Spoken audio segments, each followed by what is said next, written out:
kind of stuff, working with the community colleges, the high schools.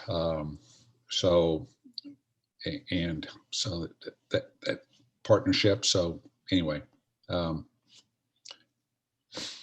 that's good. So I have already talked to him. I talked to him in our last strategic planning session and asked him about, would you be, like to come? And he said, yeah, I'd try it out. So. All right. The only thing we ask is for 1 hour of their time to visit a meeting. I understand. I don't know how much of a Zoom guy he is. So the next time because we Zoom our planning commission meetings too. So it's not like we meet in person, but I'll invite him again to see if he'll come to like a Zoom meeting. Okay. So Stan, in today's meeting, why don't you take 2 or 3 minutes to remind the membership they should be thinking of candidates? Okay. So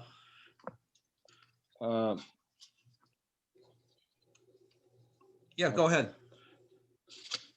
I did finally get into my Rotary on the foundation stuff, and I just wanted to let you know that we have 5 benefactors. Oh, good. We're up from what? 3. Do you know who they are? I do. You're one of them. Yeah, I know. I'm glad to see that you joined finally. Well, we had a campaign, I know. Well, you were the one who was heading it. You think that you would join. And Paul's one, and I'm one, and Wayne Bell is one. Yeah, he's been one. And Bill Murphy's one. Yeah, Wayne's been one forever. Well, yeah, he's been one for like 5 years. Yeah. Okay, well, we'll bring that baby back out again and have another campaign when things get dull again. Okay. And Bill, you'll give a shout out to Giving Tuesday in the meeting as well? I can do that. Just a short one, just to keep things moving and, keeping everybody engaged. Sure. So Regina, give us the latest on the Ghana well project. Oh, I've had a little difficulty getting in touch with Sarah Seville, but she says she still needs about $5,000. So I think it's kind of premature to do anything at this point. She's trying to get buy-in from other clubs. If you can suggest how we could reach out to some other clubs to see if they might be interested in that. Do you think our other 2 clubs here on the Eastern Shore might have 500 to donate? Yeah, they need about $5,000 more, before they can. She's working on the application. I know that, but she must be really busy. I think she works too, so it's hard for me to get in touch with her. If they don't get the 5,000, does it mean it's called off? Oh, yeah, see, I that's why I didn't want to jump the gun on too much excitement over this, because they still need some $5,000 to get this thing on. Okay.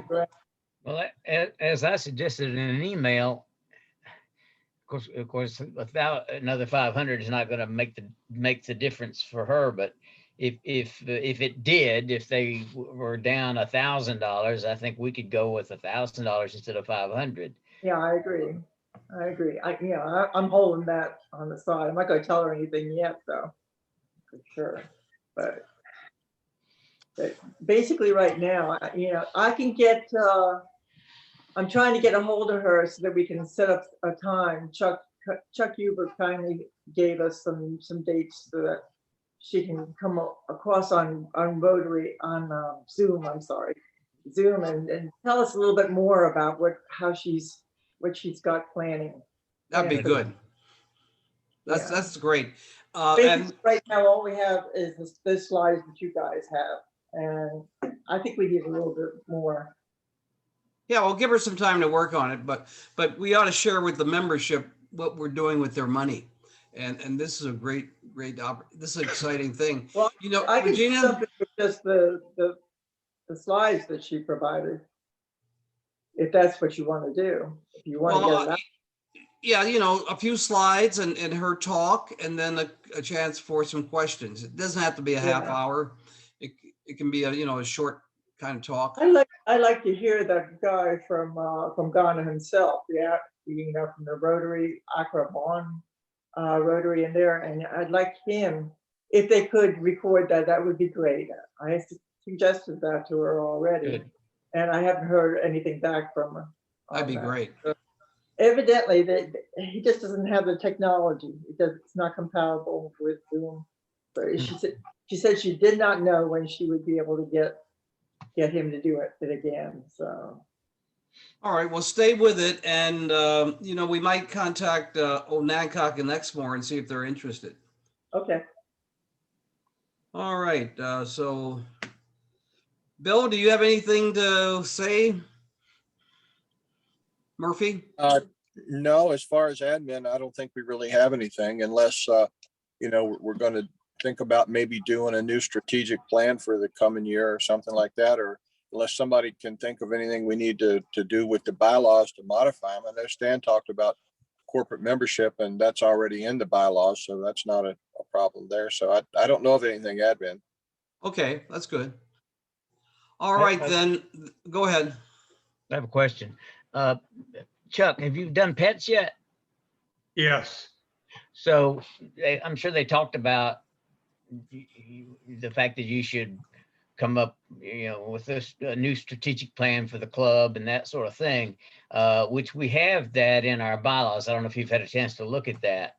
And it's sort of up to the president-elect as to, you know, how vigorously to pursue, you know, redoing the strategic plan or updating it.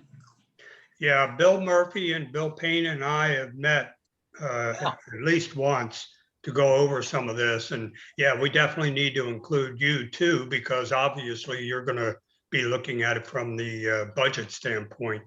Now that I've been through pets last week, I understand a little bit more where everything is in the Rotary online part.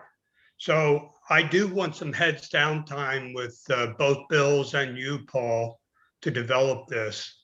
And then also we have the combined 3-club initiative too. And I have a couple ideas, and I've had 1 or 2 from the general membership too. And we need to come to some consensus on that, and then work with the other 2 clubs to see if they're up for what we suggest, or do they have suggestions? What have you got? What are the 2 or 3 things you have in mind, Chuck? Well, the one thing that I'm thinking of, and this may or may not be popular, and actually sort of amplified during the PETS meeting. I hear a lot in Rotary about enabling kids and so forth, like music, the arts and things like this. And that's all great. But I've done some investigating. For example, somebody who goes to college and gets a degree, a bachelor's degree, 125 credits, with the average cost now being about $500 per credit hour, will spend $67,500 for that, whatever degree it is. Now you can get a degree in art history, Japanese poetry, African-American studies, and all those things, the culinary arts. And I've zoomed in on culinary arts, and for getting a bachelor's degree, it'll cost you $67,500, and not including lab fees or any book fees or any of the other fees. And the average 0 to 5 year salary of a person graduating in the culinary arts is $35,000 per year. For the exact same cost for 125 credits, a BSEE degree, electrical engineering degree, starting salary is $74,000 a year nationally. Now, I don't like to dash kids' dreams. My parents brought me up. I was told, I was asked what I really like. I told them music, told them that over and over again. And my parents counseled me, well, that's great.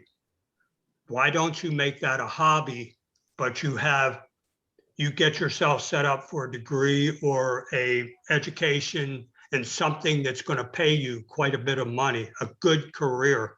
Because if you have a good career, you can realize all the dreams you want. You can buy the most expensive instruments you want. You can buy all the music you want. But there were 3 musicians over the last 80 years that were famous in Baltimore: Billie Holiday, Mama Cass, and Frank Zappa. So between 600 and some thousand people in Baltimore today and 900,000 people in Baltimore 80 years ago, exactly 3 musicians made it. So I really like to focus on kids and kind of steering them to good career educations, medicine, engineering, financial systems, the internet, technologies, and so forth.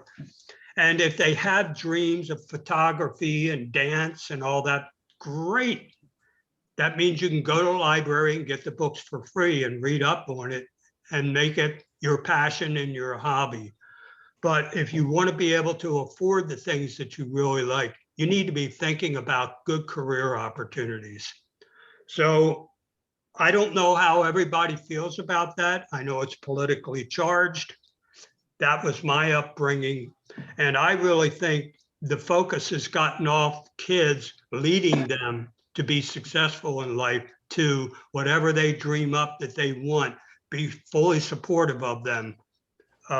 So I'll get off my soapbox, and I'm more interested in kids and education that's going to see them through being successful in life and not needing an organization like Rotary to support them because they're not making enough money or they're working jobs that are filled with many people because they're low-skilled jobs and subject to layoff. Okay, hey Chuck, stop right there. What's your reaction, team, to a career guidance program or delivery as Chuck has structured it? You know, about 4 years back now, the high school tried to have a mentoring program, which was exactly in that direction. I participated in that, and it was fairly disappointing in that there really wasn't much administrative support from the high school to keep this thing going, which was an issue. And maybe still be, but there's been a lot of changes at the high school since then. So that type of program would hit right at what Chuck is talking about, where professionals can go in and talk about their career experience or experiences that they, what they were able to see and view as they went through their careers, to try to encourage kids, or at least make them aware of some of the things that are out there, the companies that will pay for college education if you go on board and get a job with them. Companies like UPS and FedEx, for example, are renowned in that area. So there's definitely something to be there. You just need the opportunity to get access to the kids who are interested, and probably more importantly to the kids that aren't interested, to make them interested. Any other comment, Bill? Yeah, Bill Murphy? Bill, I think Paul and some of you will remember back when I think it was 15 and 16, when Monica was president, we did something like that up at Occohannock with the high school juniors, seniors. We had like a career day. Remember, we had several classes for them about how to dress for an interview, how to write a resume. You remember all those things we did, right? Yeah, it was a Boys and Girls Club project. Right, we did it there, yeah. And we did it for the kids who were about to go out and look for a job or an education.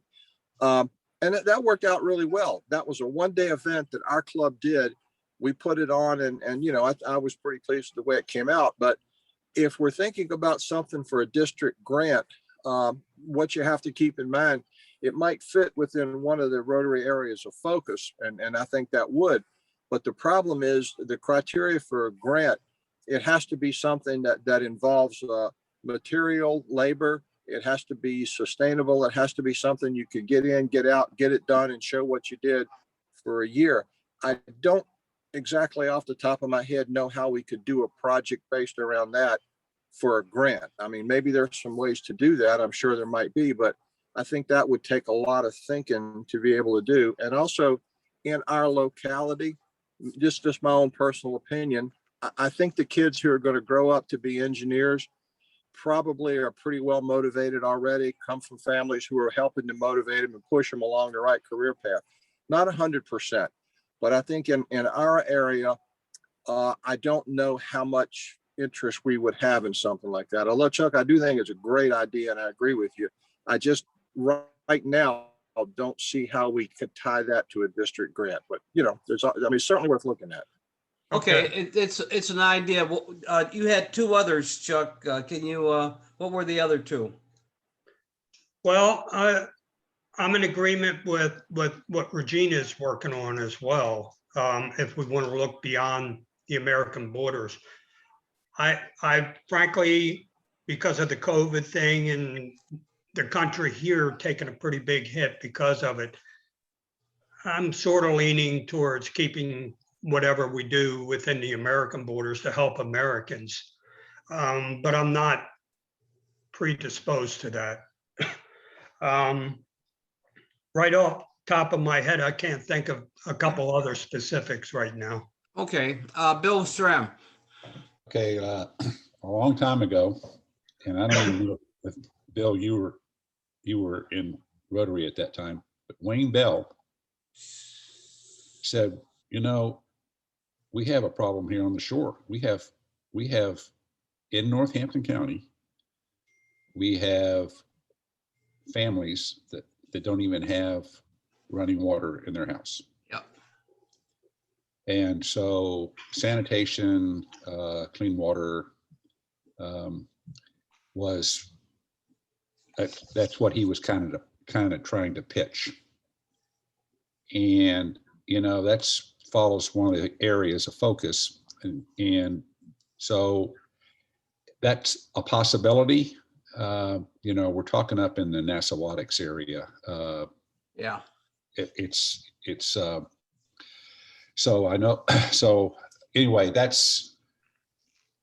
is a problem here. So I don't know how we would, I'm sure we could, with a little bit of background, we could find out if there's some help that can be done, whether we go to social services or the county. Wayne may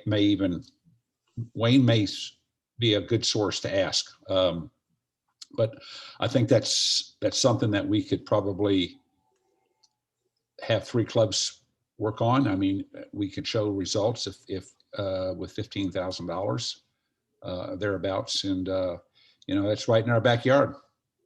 Yeah, good. Could we have wells dug? Yeah, you could have, well, I don't know.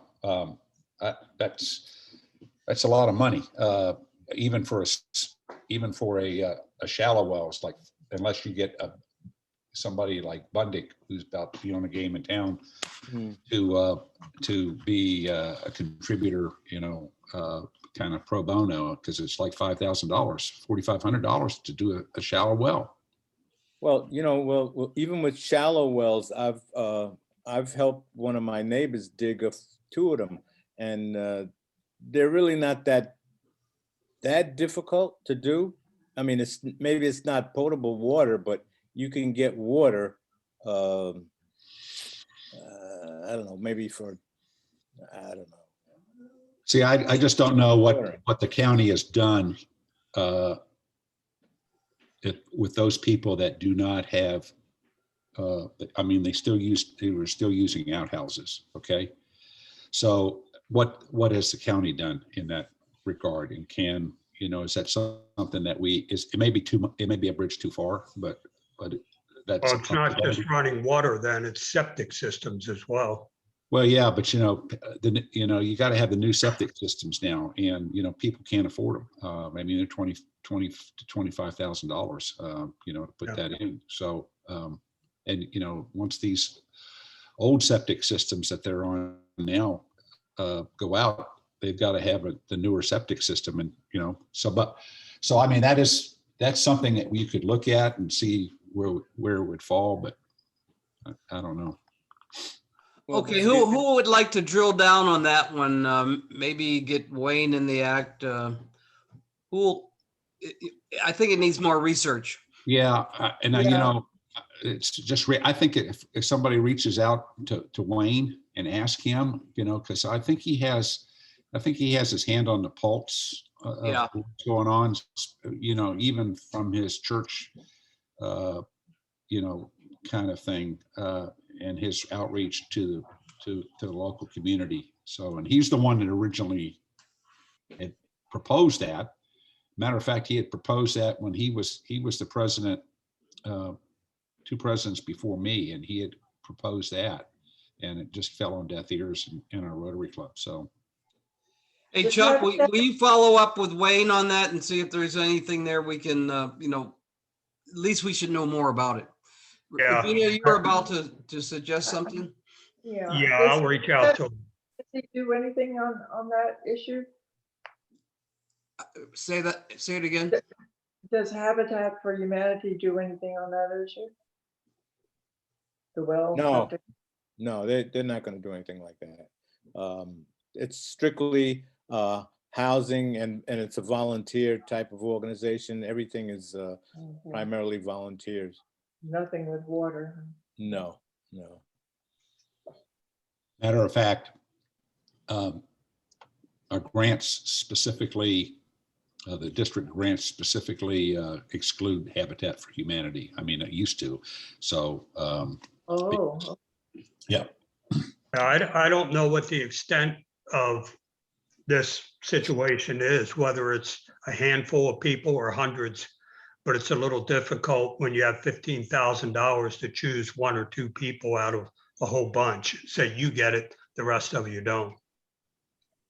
I talked with someone about a year or 2 ago about this issue, and he told me that we didn't have very many houses left that needed that kind of work, but I don't know. I think it warrants some more research. Yeah, Let's vote on that now. We don't have the time, but we'll get to Wayne, who seems to be the corner of knowledge on this. But I do know the issue still exists on the Eastern Shore. Okay, Paul, will you take us through the nums? Sure.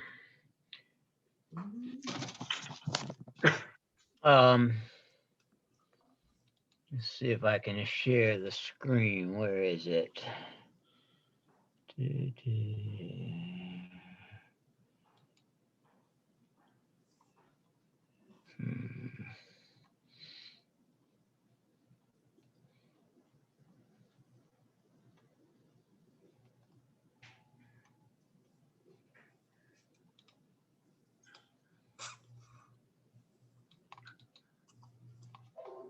Can you see that?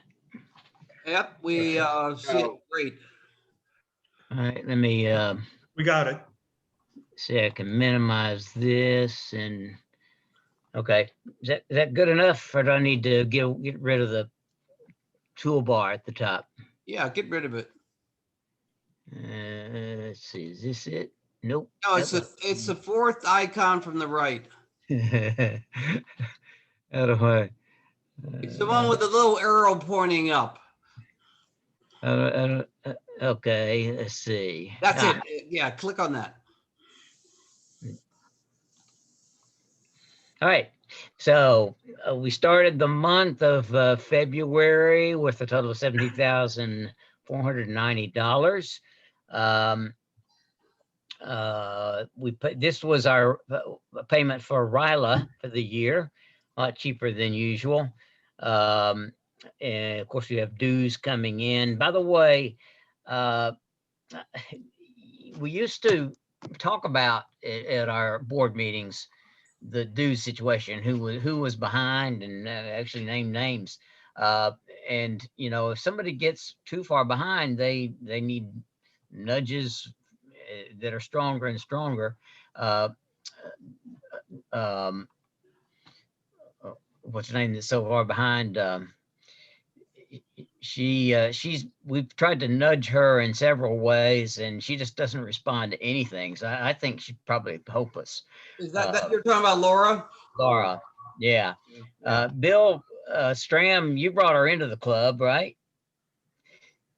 Yeah, and I couldn't, and I tried to get a hold of her too, and you know. Well, Well, I So- talked. I think I'm the latest on it. I talked to Elizabeth, her buddy, and Elizabeth she said, Dodd, yeah, Dodd, and she Russell. said that she was studying for the real estate exam, and she was just slammed, but she was going to take it about now. And Elizabeth said she would get a hold of her for me, but I haven't heard anything else. well, and I talked to Eva, and mentioned it to her because you see,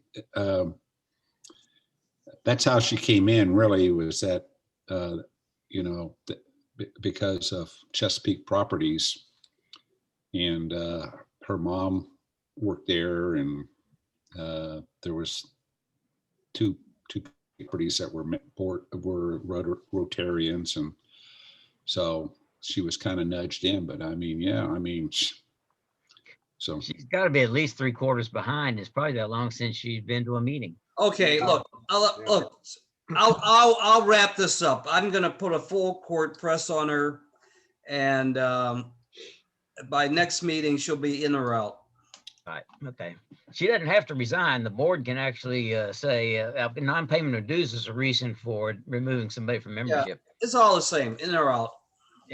So, so the only thing we've had in the operating fund is this influx of some dues and the initiation fee by Bobby Masters, who was our last joinee.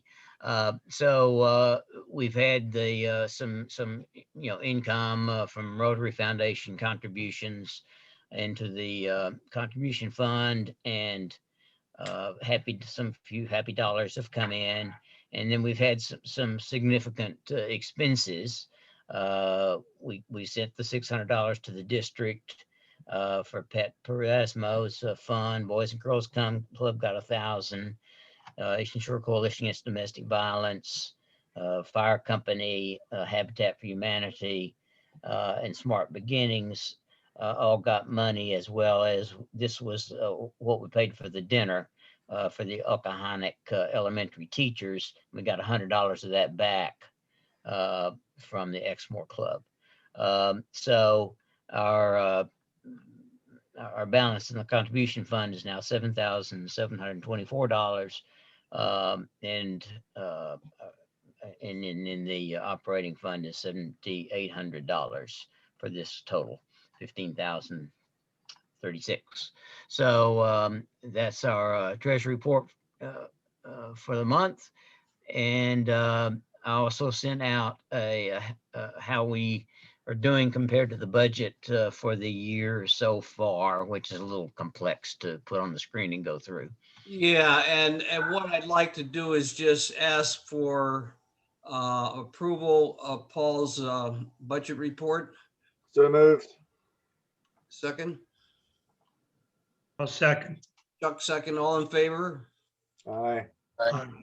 Okay, thank you, Paul. I think I'm moving along because I want to give Randy at least 15 minutes to talk about his favorite project. And Randy is going to share the screen. I think you have to stop sharing, Paul, so he can share. Hey, Bill, I'm gonna have to jump off. I got to get into my appointment. If there's maybe the highlights or something, Randy, if you want to shoot an email later on about it, because I would like to hear that, but I got to get in the doctor's office. I'll get back to you because. And I'm recording this all except the first 5 minutes or so. Okay, great. I'll check it out later then. Thank you. Okay, Take care, Bill. Thanks. so Randy, you're on. If you can pull it off again. Okay, let's try and get some of this done without without screen sharing. We've formed a rather large committee, well, decent sized committee to get this job done. Some decisions are made. Tickets will be sold for $10 a piece or 3 for 25.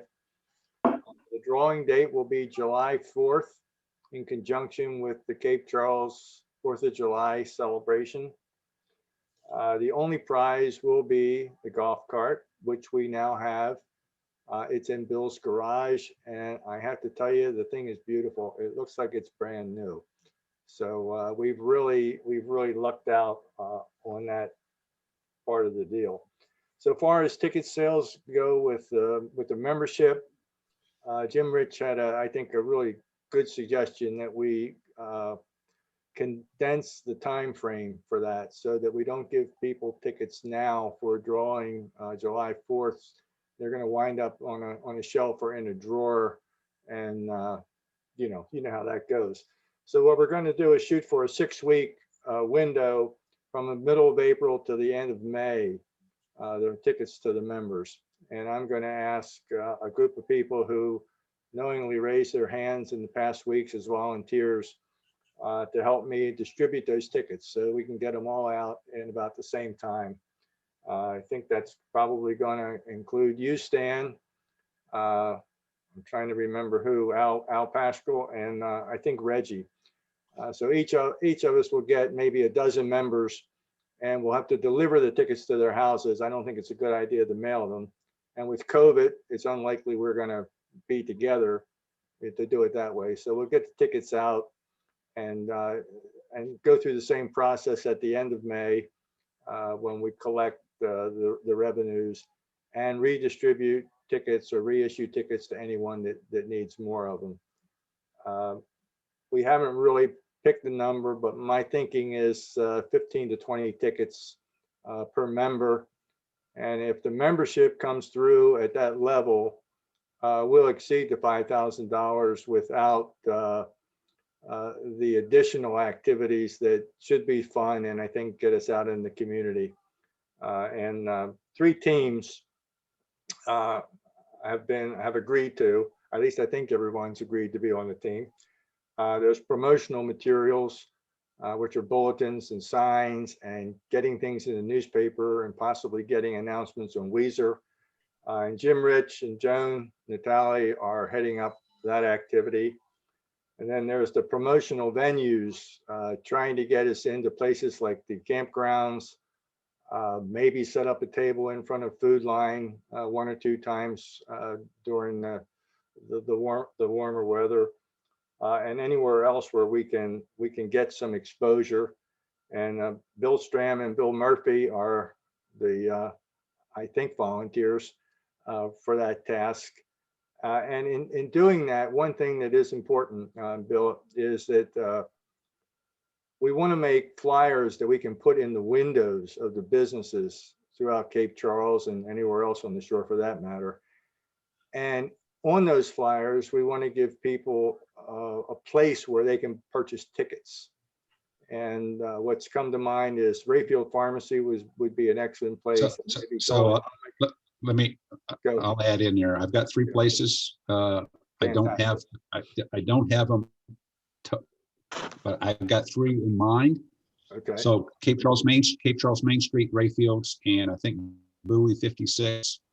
Got to have something down on Mason. It's either going to be Bowie 56 or it's going to be Periwinkles. And Karen Zamorsky, who is the executive director of Cape Charles Main Street, is going to ask either Bowie 56 or Periwinkles, one of those 2, which one does. I will ask. Right. Cape Charles Main Street's a go. I just have to go over and talk to Severin and see. But just as an aside, that flyer also needs, if it has those 3 locations, it needs to have the hours of those locations on there so people know. Okay. Good point. Good point. You hear that? You hear that, Jim Rich? I don't know if he's still there or not. Well, although I heard it, I think you're putting too much information on a flyer. I think just featuring the business, and especially in this internet age, it's easy enough to find out what the hours of the business are. So yes, absolutely. And this is great news. Thank you very much for contacting them all. Okay, so we're moving. We're looking for banners. Paul, you seem to think we had a banner perhaps upstairs at the coffee house. I think I saw that in an email. That would be my first guess of where it would be. I'm talking about something that, it maybe is 4 to 6 feet long that we could hang from a table if we set a table up in front of Food Line, that we could carry in front of us when we march in the 4th of July parade, which I'm hoping we do. And we will have a table, at least Bill has sent in the application to have I guess a table where people would normally be selling crafts and whatnot, where we can hawk our tickets right up to the very end. We can even have our drum there with showing that, the drawing is going to take place. It's a lot easier to sell people tickets when they know the results are going to be available in a few hours rather than a few months. So that's pretty much where we stand. Oh, and Wayne has agreed to make his trailer available to move the golf cart from venue to venue as we do these things. And I think we've pretty much decided, in fact, I'm going to have to decide because we're going to order the tickets this week, to put on the ticket that will offer free delivery within 100 miles of Cape Charles. So perhaps if Bill, if you and Murphy can have any influence with clubs across the bay to help out, and buy tickets, we can kind of diffuse that one objection that they're too far away, because we'll be able to deliver the cart to anyone that's fortunate enough to win it on that side of the bay. So that's pretty much where we are. There is a detailed plan, and I think rather than try and put it up the screen share, maybe I'll just attach it to the board meet. Try it, Randy. Come on. Well, I can try it, sure. Yeah, I mean, we've got time. You practice. All right. Let's see how this works now. Show them how good you are. You have no idea. First of all, have you all seen the golf cart? Yeah, well, picture. Yeah.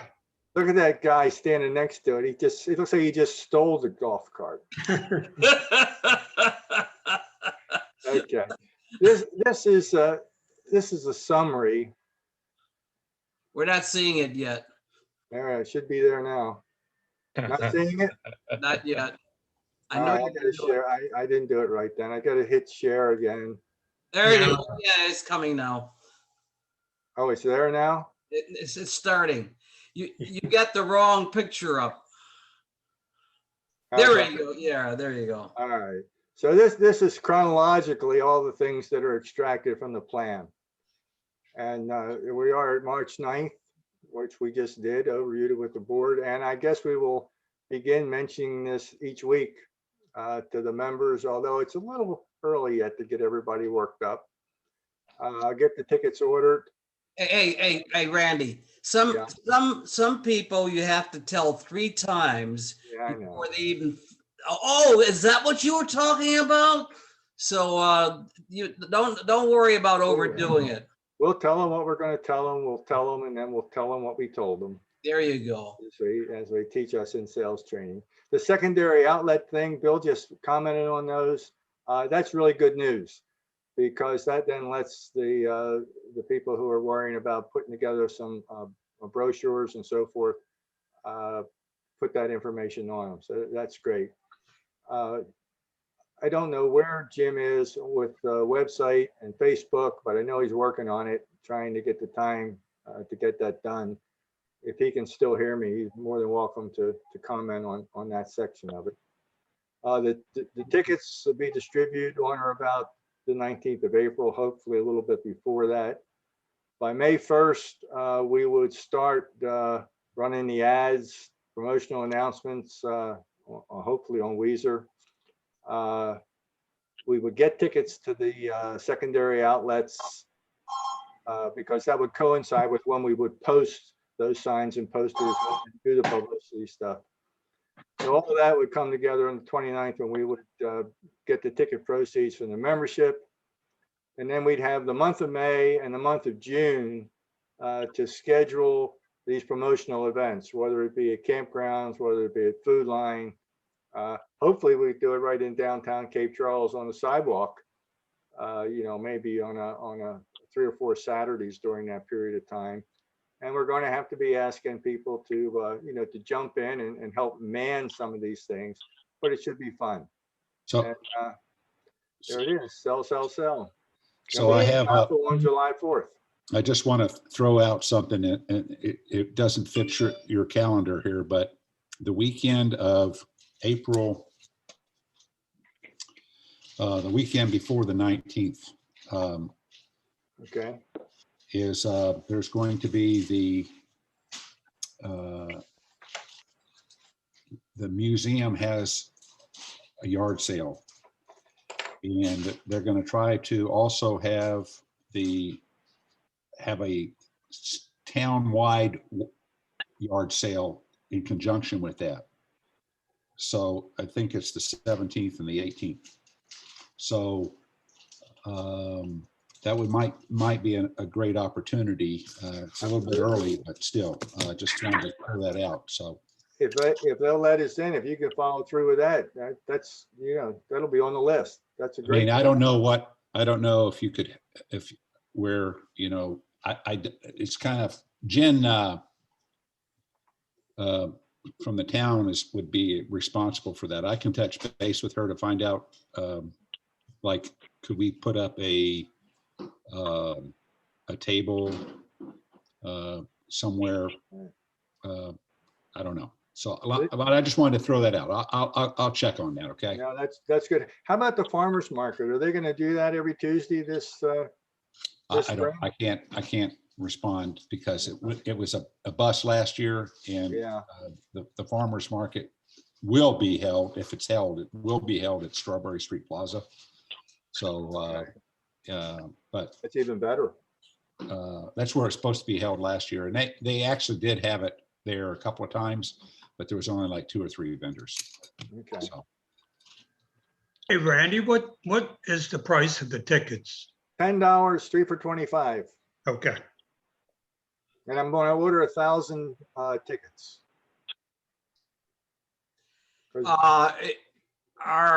You intend to sell 1,000? 2,000. So as many as we can. Yeah. Do you think that, this is a serious question. Do you think 1,000 is not enough? Yeah, I think it's not enough. If you must be smoking something there, Bill. But anyway, Look, this thing is tremendous. And wait until the weather gets warmer. I've already got people telling me they're going to buy tickets. And he's got this marketing engine going. We've got Jim Rich, who is the smartest marketing guy I ever met, revving up the program. And tickets are cheap. Let's just order 1,500 and you can throw the rest away. But whatever the break point is over 1,000, I'll do that. Yeah. One other thing, and I guess I'd like a little comment on this. We should in some way acknowledge Bay Creek and preserve properties. Yeah. And I'm not sure I know how to do that. I don't know that it would be good to put that on the poster. Let me get offline with you on that one, because I think that's a delicate area. We also want to acknowledge the company that was the discounted cart. Yeah, the cart company. I So, thought about putting the Bay Creek or their logo on the back of the tickets, but I decided, no, that's not good. no, not on the ticket, but in some of our promotional stuff. Might want to do, we could possibly do a banner and have their logos as part of our Yeah. banner. Yeah, as a I mean, sponsor. we can hit up Andy for a banner, I mean, Randy, did you talk to Andy? I did not, if that's the email you sent me about the sign person, I forwarded that on to Jim, Rich. And I don't know whether anything's happened since then or not. Okay, because we can lean on him real hard. That's Andy. Who? if you tell him it's he's the vice president of Cape Charles Main Street, so What's Andy's last name? Buckholz, Buckholz. and he might do it at cost. I'm gonna get him to do it for free. He might do it for free, because the banner you're talking about, Randy, normally sells for about $100. So, Okay. Jim, are you still here? Jim Rich? Yes, I am. Oh, What can I okay. do for you? All right, and I think, in fact, I'm pretty sure I sent that email referring Andy Buckholz off to you, but now you've got it a second time, so. Okay, look, we gotta quit. And hey, Randy, Yeah, thanks again for doing a great job on this, and thanks to your team. I'm getting a lot of help. They're doing a great job. Okay, I'm gonna stop recording the